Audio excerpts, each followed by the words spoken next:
This is Ted Snelling speaking. I'm associated with Age Concern, and I'm going to talk about grandfather's Norwich, and I shall be talking in the old Norwich Dialect. When I was at school, I was born at 1910. When I was at school, if I went to one of the little villages outside Norwich, Drayton, Taverham, anywhere like that, I had about a 3-mile country walk to get to 'em. And once I got there, they knew I was a city kid as soon as ever I opened my mouth. The difference between the Norwich dialect and the Norfolk dialect was terrific. Them country people, when they come into the city, we knew they were country people as soon as ever they went into a shop to buy something. The main difference was the country people said every word separately.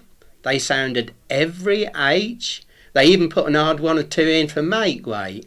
Whereas the city people, they wouldn't sound an H to save their life, and if they could ram 4 or 5 words together, they were happy. I can best illustrate that, I think. Just before I retired, I was working in amongst some pipe work, painting away, and I got up a little bit sharpish, and I caught my head on a bit of pipe. I give it a proper old custard. Well, the bloke next to me was a city bloke. If he'd been a countryman, he'd have said, "What are you hatch your head?" or words to that effect. But being a city bloke, he'd just say, "Why hatch your head?" You see, he rammed them all nice and tight together, and that was the main difference in the talking on it. I'm going to start off by talking about my grandfather. My grandfather was born in 1849. He was always called Little Jimmy, so I'll refer to him as that. He was born in the old Gildengate area of Norwich, and at that time that was the roughest place there was. If anybody from Gildengate went for a job, as soon as ever they said where they come from, no one would give them a job. They wouldn't even want to talk to them. So the city fathers decided they'd give everybody in Gildengate a fresh start, and they altered the name from Gildengate to St George's. But that didn't do much good. Little Jimmy say if a stranger went down there, the biggest rots of gone lived down there, and they'd give him a puck of the lug as soon as they'd look at him.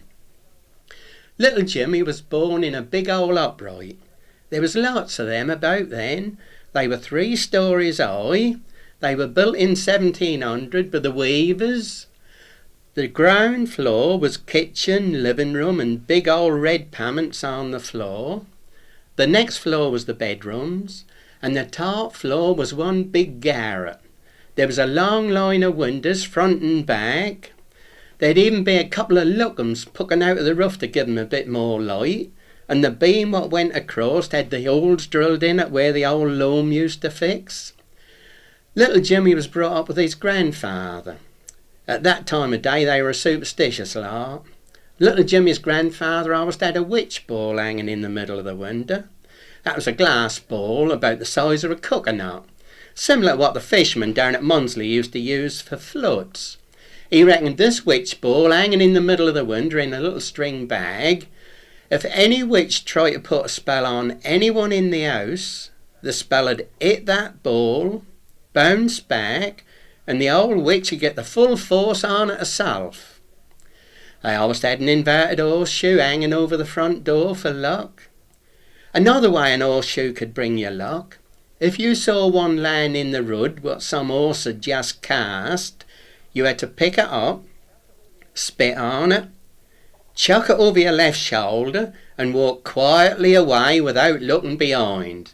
That way you'd be lucky all day. Mind you, if you heard glass a breaking after you chucked that over your shoulder, that was no use walking quietly away then. You ought to run like the devil. You'd put it through someone's window. If there was a thunderstorm, they covered the knives and forks up and the mirror. If the fire wouldn't draw, they used to reckon the old devil was in the flue. And they stood the pucker up in front of the fire, with the point of the pucker pucking up of the flue, and when the old devil looked down the chimney and saw that point of that pucker pucking up at him, he'd be out that chimney pot like greased lightning, and the old fire would start drawing. That was a funny thing. When I was a kid, my mother used to do that, and the fire used to be nearly out. But as soon as ever she stood that pucker up there, that'd be blazing away in no time. They always had another thing. On the chiffonier, there was a little loaf lying on a little doily. If that loaf was baked on a Good Friday, that'd never go mildew. And while they kept that there and looked after it, nobody in the house had ever want. I remember my old granny had one that had been in the family for donkey's years. There was no trace of mildew on it, but that was as hard as a rock. You could chucked it from 80 mouse old and that wouldn't have broke. Another little thing they used to have in them days and all, they used to have public hangings on Castle Hill. And they reckon if a mother took a baby in long clothes to one of these public hangings, that baby would never be hung when that grew up. Some mothers kept their babies in long clothes for ages, just hoping there'd soon be another hanging. If you went to one of these hangings, you had to be up ever so early in the morning. That is, if you wanted a good place. You didn't have time for no breakfast, and as you walked along there was usually a cold nip in the air, and by the time you got there you weren't half hungry. But there used to be a lovely smell greet you just as you got there. 'Cause at all the public hangings, there was a little old bloke out of Burr Street used to have a hand cart with a charcoal fire, and he used to do rust taters at all the public hangings. And once you tasted his rust taters at a public hanging, that's something you'd remember for the rest of your life. They were beautiful. Little Jimmy, of course, he couldn't remember when they took him. He was only 6 months old, but that was one of the highlights of his life, and he knew it all off by heart. Another thing they used to do, they'd finished with the weaving, and most of the old weavers had turned to shoemaking, but they still carried on the weaving traditions. They didn't do a stroke of work on a Monday. They called it Saint Monday. And they'd go round each other's pigeon lofts or look at each other's canaries up in the garrets. Little Jimmy'd sometimes go down to Water Lane Staithe and talk to any of the old wherrymen who were tied up there. Them wherrymen told him some funny old tales. They used to go all the way down to Yarmouth and pick up stuff off the foreign butts what put in there and bring it all back down to Norwich. The tales they told him about going over Braid and War. Little Jimmy thought Yarmouth must be at least halfway round the world, and he made up his mind that when he grew up he was going to save up all his money and go to Yarmouth and see what the rest of the world really looked like. They weren't too well off in them days, but they usually kept themselves fairly well fed. Little Jimmy's favourite meal was haricot beans with a bit of bacon boiled in with it. Of course they didn't eat the bacon the same day. That was only flavouring, and they kept that, had that cold the next day with a saucepan full of hot tears. If grandfather had had a good week, they always had chitlins and jot for tea on a Friday night, and sometime, as a special treat, they'd have savoury ducks. Well, the pork butchers used to do these savoury ducks in the little room behind the shop, and the smell of them, that filled the street, and you had to just stop and go in and buy one. You couldn't walk past. They used to taste beautiful. Of course, the nearest you can get to it now is them old plastic-looking faggots in a supermarket, but I mean, they aren't worth tuppence. Sometimes on a Saint Monday, little Jimmy would go up and see his uncle and aunt who lived on Bagshaw's farm, just outside Maglan Gates. To get there, he had to go down Golden Dog Lane. Golden Dog Lane in them days was a cobblestone lane, but that previously had been an old mud lane, and little Jimmy's grandfather said there was an old ruined church halfway down, and one night the old ruins got struck by lightning when there was a storm on, and the next morning when the residents saw that lovely big heap of stones lying there, they paved all Golden Dog Lane with them stones and made it a lovely cobblestone walkway. Well, little Jimmy, when he went down Golden Dog Lane, he had a proper old spree on them cobblestones. He was only about 7 or 8, and he used to hop along from one to the other without getting his feet in the muck in between 'em. He knew where all the big uns were off by heart, and he used to cut along there, jumping from one to the other, right till he come to the spot where the old church used to stand. There was one stone there, a bit bigger than all the rest, a slightly different colour, and that wasn't quite so high up, and little Jimmy in his own mind thought one of the poor old monks from the old ruined church had been buried there years afore, and that was the top of his head just starting to poke through. So he walked very reverently when he went past there, right till he got to Magdalen Street. Magdalen Street was a busy street in them days. There was horses and carts, old men pushing barrows. He always moved over to the other side when he come to Brownfield the dentist, 'cause you could hear people hollering right across the road from there. Smiths had then started doing all their chemicals, and the horses and carts used to pull up there to take all the stuff out into the country. St Saviour's Church had just had a new roof on. Previously that had been a thatched roof, only the thatching got that bad that every time that rained, everyone inside the church got dreeping wet, so they had to put a new roof on. In the back of the churchyard there was a little weed used to grow. They called that rat's milk. If you broke that weed and squeezed it, there'd be a little white juice come out on it. And if you had a rat on the back of your hand, they call them warts nowadays, you just squeezed a little of this on and that'd be gone in no time. People come from all over Norwich after that if they had any rats on their hands. Little Jimmy went to St Saviour's Sunday School. The last Sunday in every month they had the Sunday School in the church. Before they left, they said a prayer. And in the first line of this prayer was the word shepherd me. Little Jimmy couldn't make that out at all. He went home and he said to his grandfather, "What does shepherd me mean?" His grandfather say, "Shepherd me? Shepherd me? I never heard that word afore."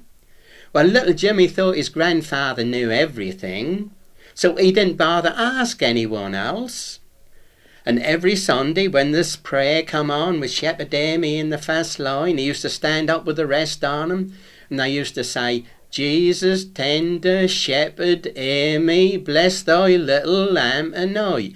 You see, he was a Norwicher and he was ramming all his words into one, and that was ages before he found out that that was two separate words instead of one. Outside St Saviour's Church was a big area called Stump Cross. There was a low spot in the middle there where the water always used to lie. Every time that rained you got right a big puddle there, and little Jimmy used to sail paper butts on that. The water just lay there for ages, 'cause there wasn't no corkies for it to run down on in them days. A little further up Magdalen Street you come to the pawnbrokers. Some people called it the pop shop, some people called it uncle's, but little Jimmy's grandfather say you can call it what you like, boy.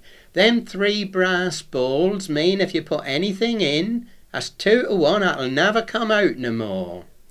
A bit further along was Camplin the fishmonger's. He had a little smoke house up the side of his shop, and he used to smoke kippers, addicts, hydroids. He used to specialise in his hydroids.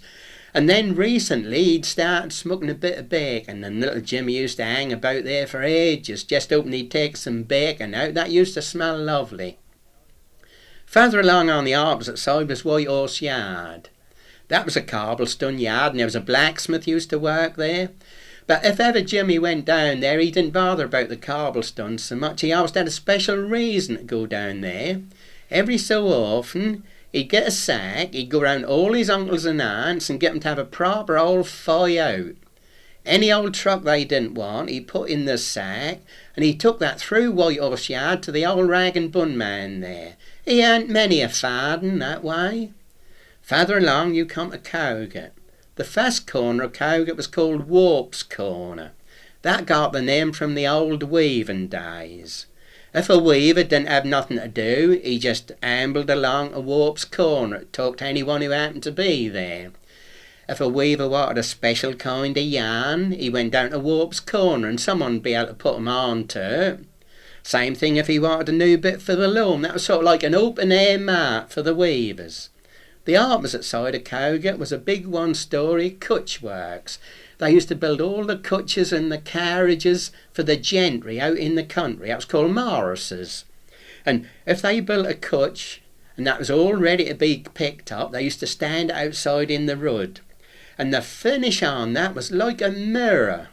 and you could look at your face in it all the way round, and sometimes you'd get a scalder of kids standing round there, and they'd be galdering and laughing, 'cause where the panel's bent, their reflections show 'em have a big head and a little body, and they had a rare old spree round there.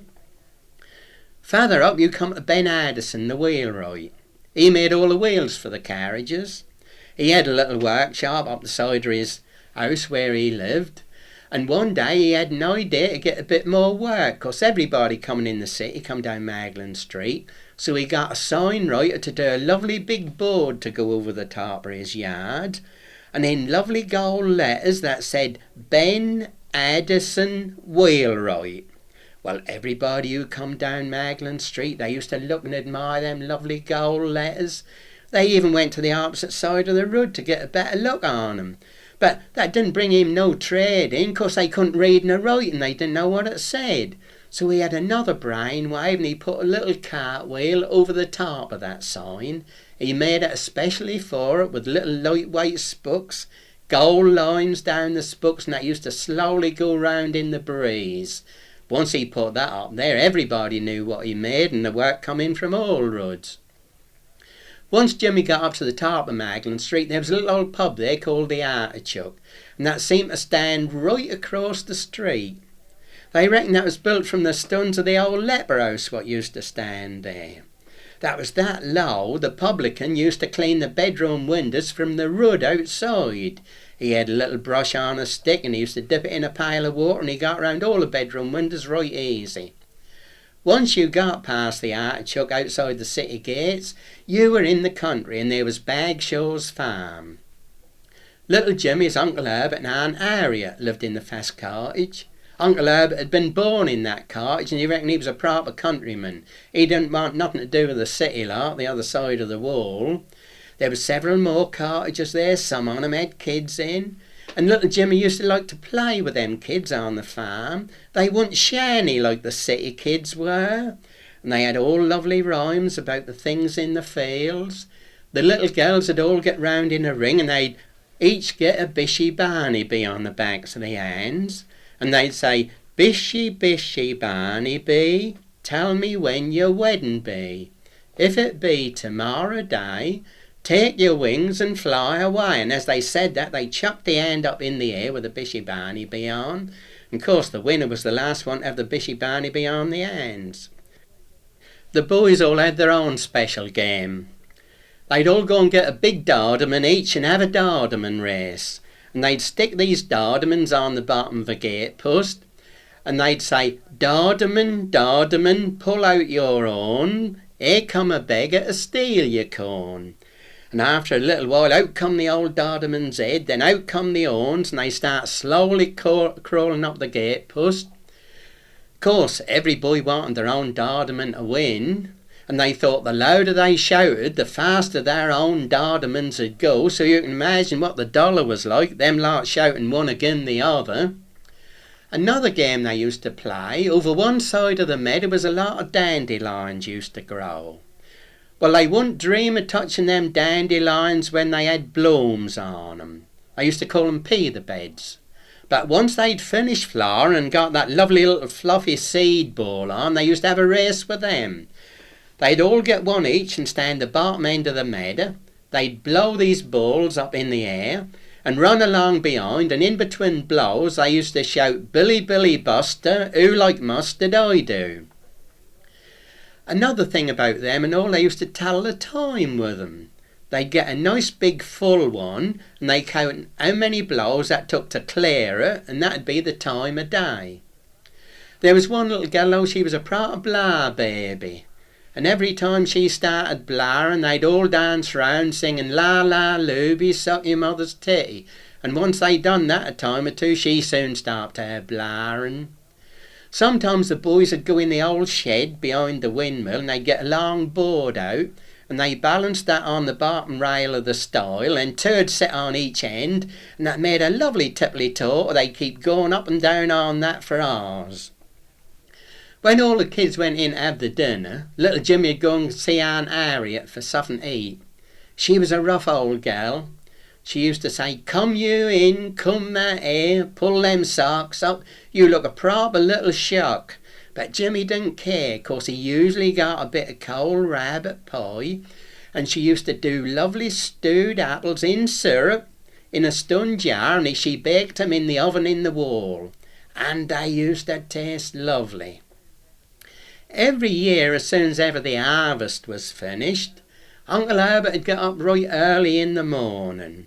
Several more of the farm men would get up with him, and they bred a lot of geese on that farm, and they used to collect a whole lot of these geese together and make them walk through a big patch of wet tar. When they come out of the tar, they had to walk through a lot of sand, so they all stuck on the bottom of their feet, and then they started off on a long walk to London. They didn't make much headway, but they had plenty of time. They started off the end of August, and they hadn't got to be there for Christmas, so they slowly ambled their way over the fields, feeding off what was left behind in the stubble, and there used to be a lot left behind them days, and 'course they took the time getting there. The men always had a covered-in farm cart going along the turnpike with a change of clothes in, and they carried a little feed in for the geese and all, and they always lovely and plump.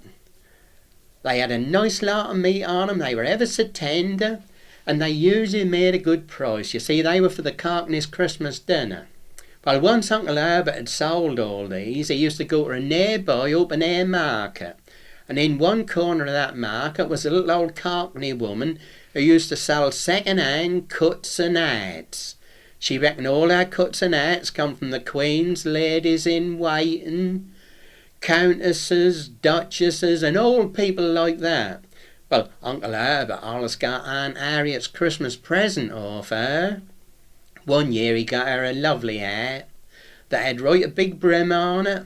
There was bunches of grapes, bunches of cherries, lovely flowers all round it. And right in the middle, in the front, on a little bit of wire, was a little bed, and that used to bob up and down as you walked. Another year he got her a grey voile and a tippet, and this little old Cockney woman said they were exactly like the ones Queen Victoria was wearing. Well, Aunt Harriet, she'd put on this big hat with a big brim. She'd carefully hang the voile all evenly from the brim, then she fastened it right tight round her neck. She put the voile on and slung it round like Nellie Wallace used to, and fastened it up in the middle. And once she got that lot on, she used to go down Magdalen Street, and she walked ever so upright. She forgot all about her bad back when she had that hat on, and she told everybody she'd got a voile and a tippet like what Queen Victoria was wearing. She wouldn't lift that voile or disarrange that for anything. If she got a dewdrop, she had a special little lace handkerchief what she got tucked up her sleeve, and she'd draw that out very discreetly, and she wiped that dewdrop through the voile and give it a little genteel rub up and down when she finished, and a couple of sniffs. She was ever so ladylike how she done it. Queen Victoria couldn't have done it more elegantly if she'd have tried. Little Jimmy always liked Christmas time. He'd go to bed on a Christmas Eve. He slept in the old garret. You'd hear St. Peter Mancroft bells come pealing over the roofs. The Whites had come from St. George's Church, and they'd come outside the window singing carols, and when they finished mumming, they used to go into the old rifleman for a drop of stingo. Little Jimmy got up early every Christmas morning, 'cause all the uncles and aunts come down for the day. While the women were getting the dinner ready, they always had a goose, one of Bagshaw's, one what got away. The men would all go into the old rifleman and have a drink, and they'd talk about old times. They had these long Chechwarden pipes they used to smoke. Once the dinner was all over and cleared away, the women would wash up, and they'd put on all their lovely clean white pinafores with the lace round the collar and on top of the sleeves, and they'd all get round the fire talking. There was no even news in them days. They couldn't have read it if they'd had it. And Uncle Herbert used to be the chief talker on a Christmas afternoon. He used to tell them all the latest news from London. All the women wanted to know what kind of clothes Queen Victoria was wearing and what the little princes and princesses looked like. He told them some funny old tales. Just afore tea time, old grandfather would bring a tin tray through and stand in the hearth. He got raisins and he spread these raisins all over the tin tray and he left them there warming up while they had the tea. After they'd finished the tea, he stood a little stool down in the middle of the floor. He put this tin tray on it with the raisins all nice and warm. Then he went to the chiffonier and got a bottle of brandy off on it. To do the job properly, you had to get your brandy off Jack or the Wherryman. That was almost half price and double strength. Where he got it from, nobody knew.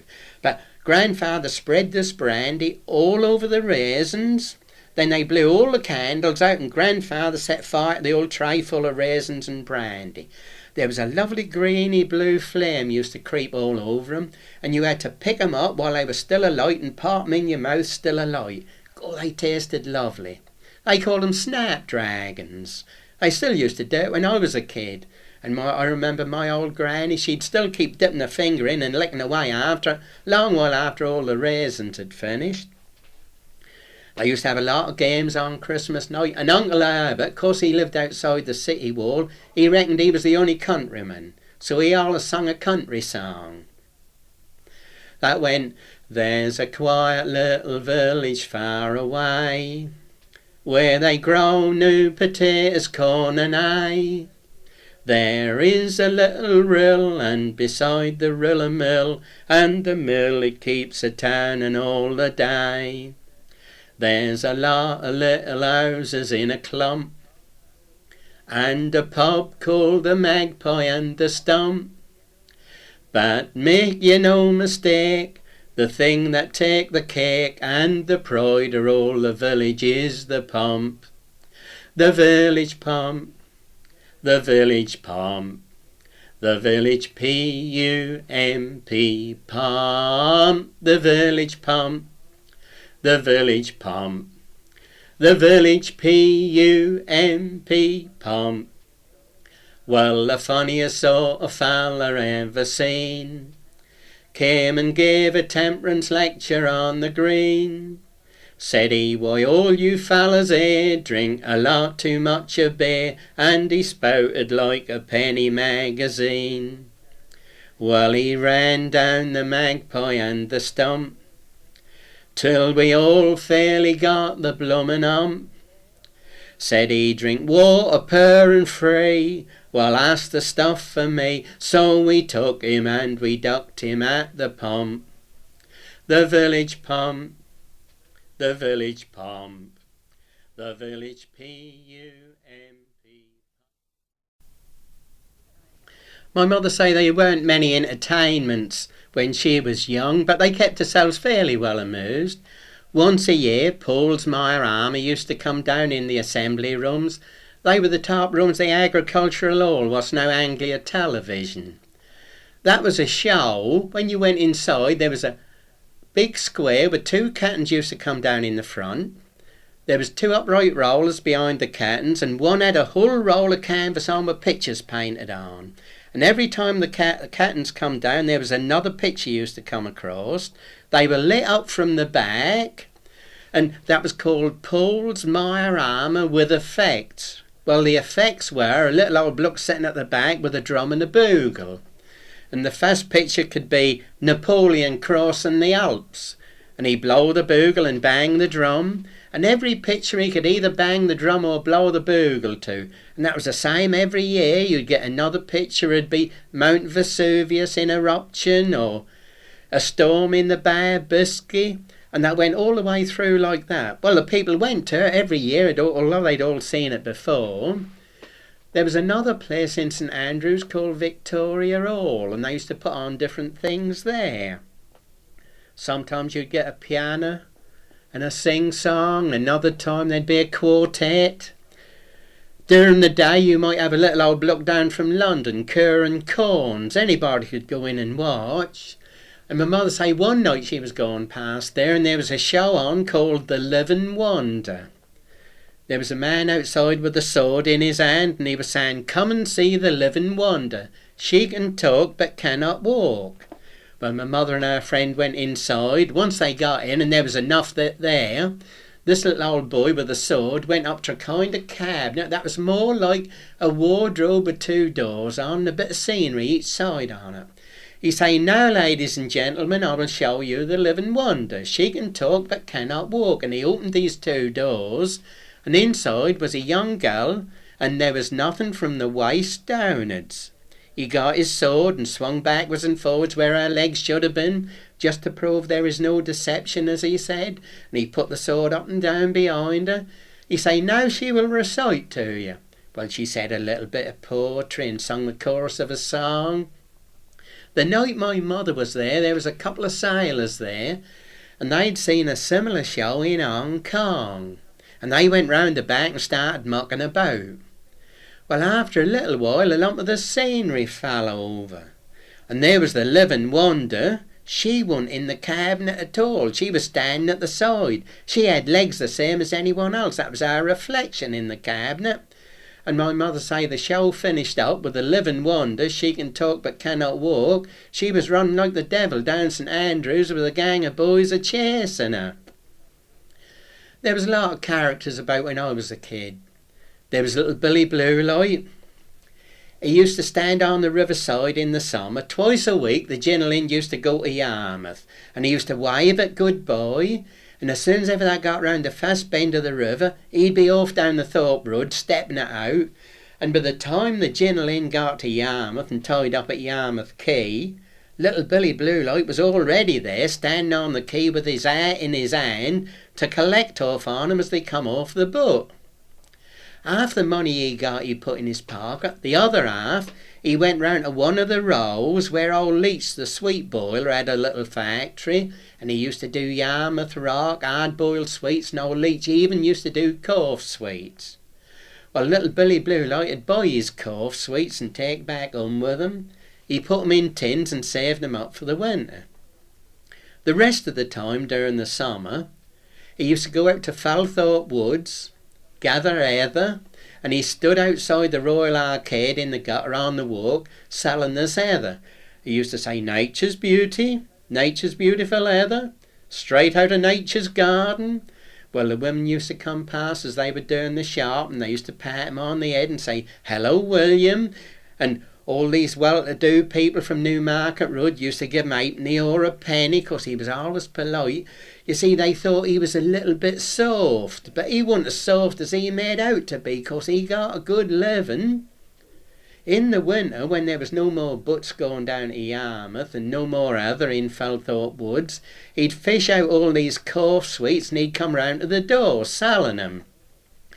He'd come knocking on the door and he said, "Leach's Cough Remedy, patronised by the Norwich City footballers.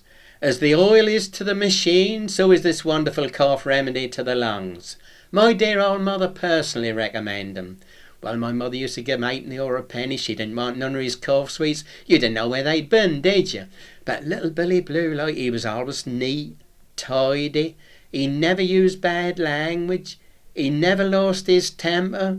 You could see your face in the toes of his boots. He was a lovely little bloke. But at the same time there was another one going about totally opposite to him. They called him Prompo. He used to go up the yard selling linen prompts to the women to prompt the linen lines up with.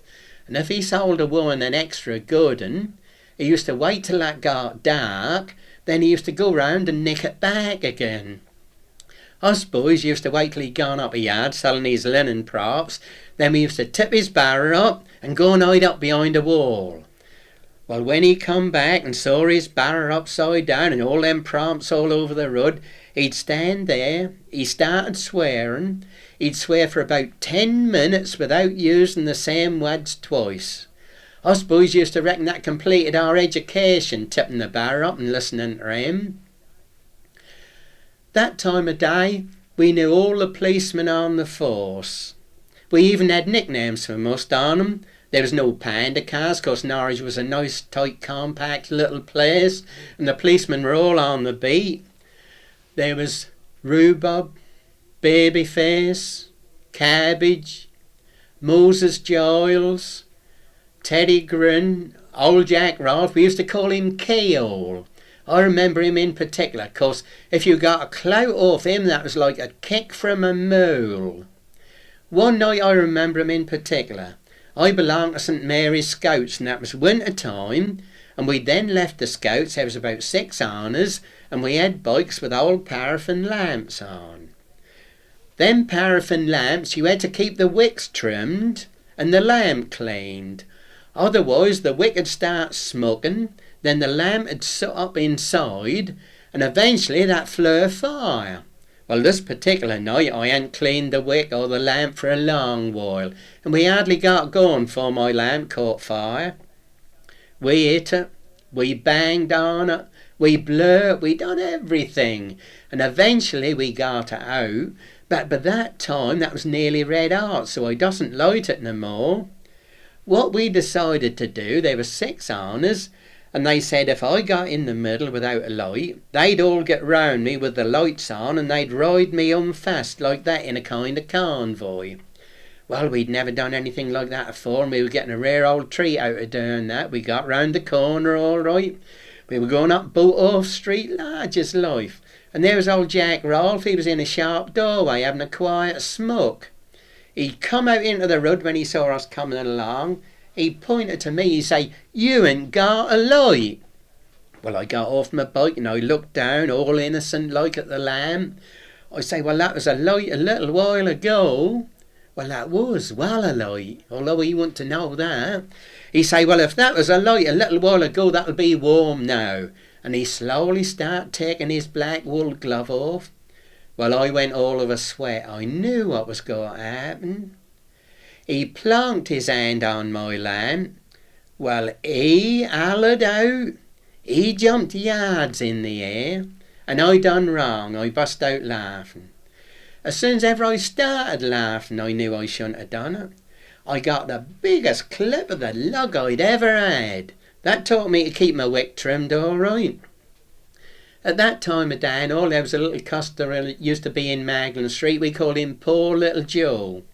He used to walk along in the gutter singing, and he only had one chorus he used to sing, and he used to sing that summer, winter, morning, afternoon, that didn't matter when it was, he sung that one chorus. Imagine a boiling hot summer day in Magdalen Street. The sun was pouring down. The watering cart had just been along, spreading water all over the hot street, and there was a lovely fresh smell coming up from the water. The men all had open neck cricket shats on. The women had Panama hats and cotton washing frocks, as they called them, on. Then poor little Joe come along in the gutter singing. He'd be singing, "Poor little Joe, out in the snow, nowhere to shelter, nowhere to go, no mother to guide me, in the grave she lies low, alone in the wide world, I'm poor little Joe." Only, as he sung, he used to do a little sniff about every third word.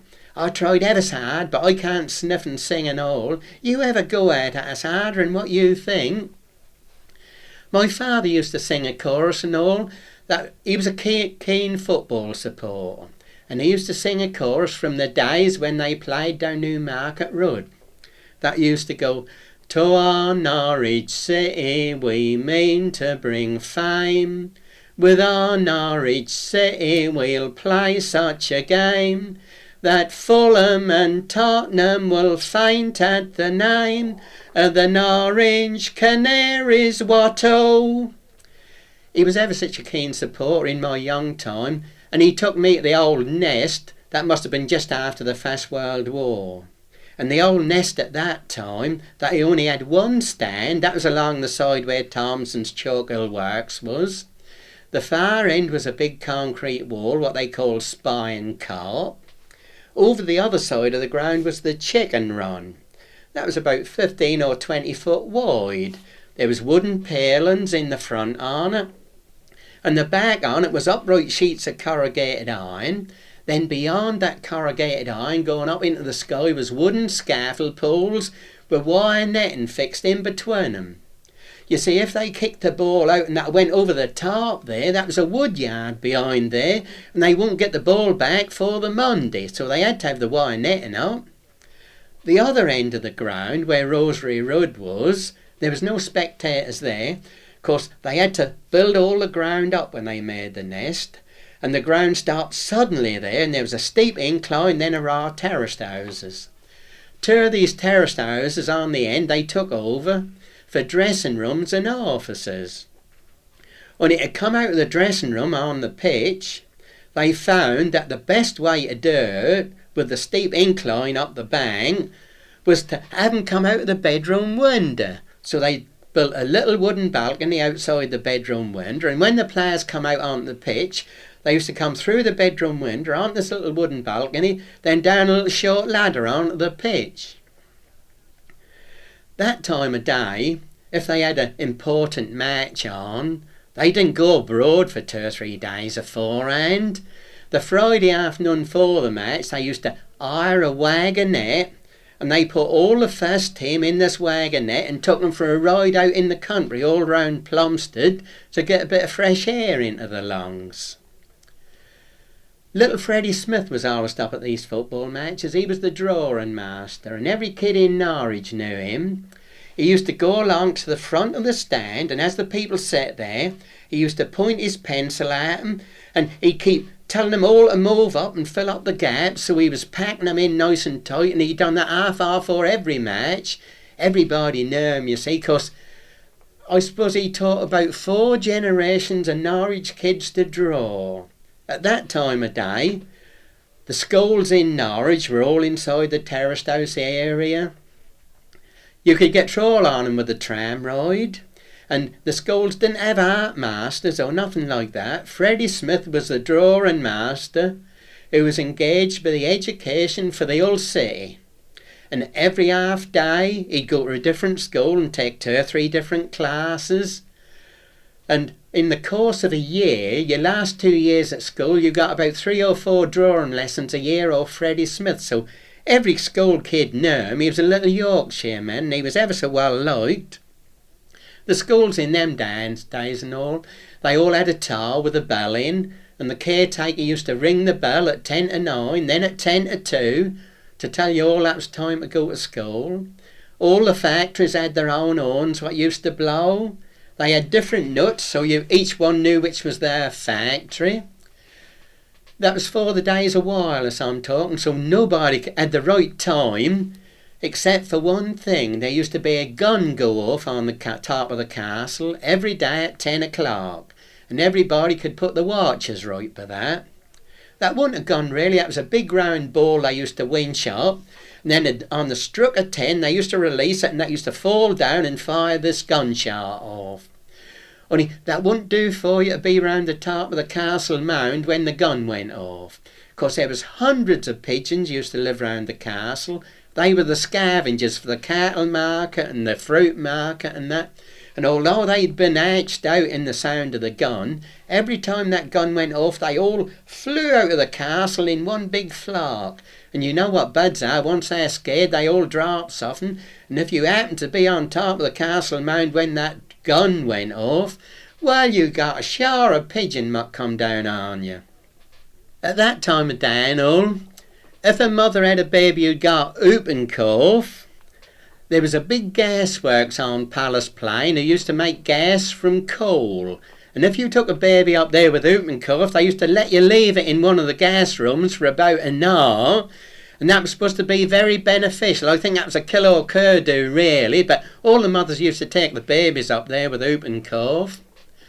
When I was young and all, the fashion was to have your tonsils cut. And I remember I was about 4 or 5 when I had mine done. They took me to the General Inn outpatients department in Pardigate. I remember coming round after the operation. I sat on my mother's lap, and that was winter time, 'cause we all sat round in front of a roaring great fire.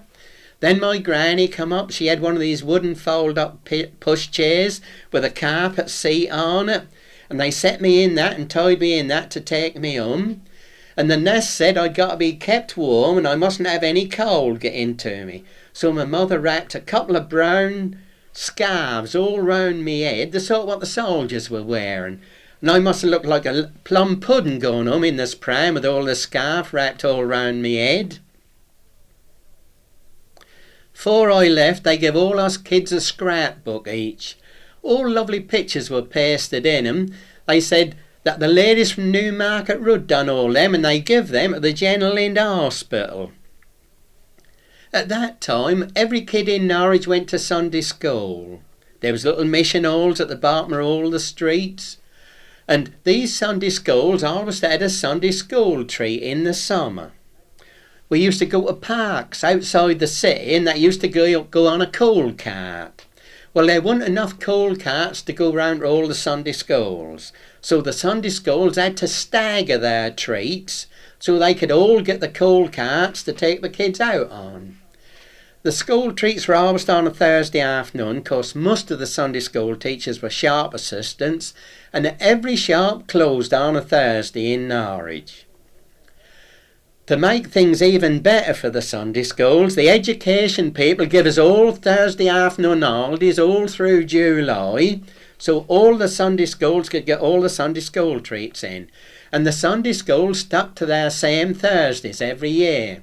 Some went the first Thursday in July, some the second. And to qualify for a Sunday school treat, you had to have a third of the year attendances. So you could go to one Sunday school one week, another one the second week, another one the third week, and providing you didn't pick two Sunday schools where the treats used to clash, you got 3 Sunday school treats in. My brother, he was only a little un, and one year he worked an extra one in. We'd both been the previous week down to Whitlingham with St Saviour's Sunday School. This week St Paul's were going to Whitlingham, and neither on us went there. Well, my brother, he stood looking up at the fast driver and watching all the kids pile onto the coal carts behind. Only the fast driver didn't know the way, he hadn't been on that one before. So he shouted out to the bloke behind, "Which way do we go?" My brother say, "I know the way, mister, I know the way." Well, he thought my brother belonged to the Sunday school. He got hold of my brother and yanked him up onto the seat beside me. He say, "Sit you there long of me, you can show me the way." And my brother sat up there as proud as a turkey cock. Of course, the driver thought he belonged to the Sunday school, and there was all the kids at the back who were really members of the Sunday school. They wouldn't half row to see my brother stuck up in the front there. When I was young, I lived next door to my grandfather, little Jimmy, and he was one of these snobs. He'd carried on the shoemaking the same as his grandfather had done afore him. And that was tan shoemaking, they called it. They made the shoe from start to finish. First of all, they got the upper inside out. They put the last in it upside down. They put the sole on the last the wrong way up. And then they held it in between the knees, and he had an awl. And he made the holes in, and he hand-stitched the upper onto the sole all the way round. When he'd done it, he trimmed off the loose, he withdrew the last, then he got a little pole into his stomach, and in the other end of the pole he put the toe of the shoe on, and he carefully tanned it the right way round. Then he put the heel on and finished it all off. He got paid 9 shillings for making a dozen pairs of completed shoes. He'd done them all from start to finish, and he brought up a big family on that. When he finished the shoes, he used to pair them all up, and he used to put little holes in the back of the heels, and he put a bit of string out of one into the other to keep them in pairs, and he hung them all along a long pole. He put a wrapper all round, then he carted them off to the bloke who he sold them to. He called that going to shop. This shop, as he called it, was a leather merchant. He used to supply all the materials and just pay him for making them. Well, he'd get his money for what he'd made. He'd bring the next week's materials back home, and by that time we were living in terraced houses, and he had his little bench in front of the window. He'd clear his bench out, he'd clear all the shreds what he'd used that week, all round that little bit where he'd worked, and he cleared them all out. My granny scrubbed that little bit of floor. They brought the best chair in out of the front room. They brought the brass paraffin lamp out of the front room and stood in the middle of the table, and that was like that all Sunday. all Monday. And then Tuesday he started getting back ready for work again, 'cause he always had Saint Monday off. And he started bringing all his bench in and all his tools. He called that turning the tools over. And then he started working. And he'd work there all through the week. And all the while he was working, my granny kept all the rest of the floor as clean as anything, but she never done a bit to where he was working. And that slowly built up with shreds all the while. And he worked away there. And by Friday night he'd be working all through the Friday night to get all his shoes ready to take to shop again. Well, I'm getting near the end of my tether, so I think I'd better finish up by telling you what happened to me when I first left school. I left school when I was 14, and I went with my father to work on some of these big old uprights that they'd built in the 1700s for the weavers. They were rickety old places, leaning all over the shop. Why they called them uprights I never will know. There was no fancy work on them. And what we got to do, we got to just triculate them up and make them look a little bit all right without spending too much money on them. The first thing we had to do was take all the trophons down, 'cause they'd all rusted away. And every time that rained, all the rainwater come trickling down the walls. So we got all the old trophons down and put brand new cast iron guttering up. Then we got the downpipes, we got them down 'cause they'd all rusted away. But the bottom length of rainwater pipe, the lugs what held it to the wall, had rusted through over the years, and somebody driven an iron hook into the wall to hold it. Well, I was only a kid and I thought I'd show my strength. I got a crowbar behind this iron hook. I thought that was in the wall ever so tight, and I gave that such a pull. Well, that hook come flying out of that wall. That was hardly in at all. And as the hook come out of the wall, there was such a clatter inside the house. The woman struck out. My father went charging in to see what all the confloption was about. And after a little while, he poked his head out of the door. He say, "You shouldn't have done that, boy. She had a saucepan hanging on the other end of that hook." Well, that hook was only about 6 inches long, and that was a 3-story house, so you could see how flimsy they were built.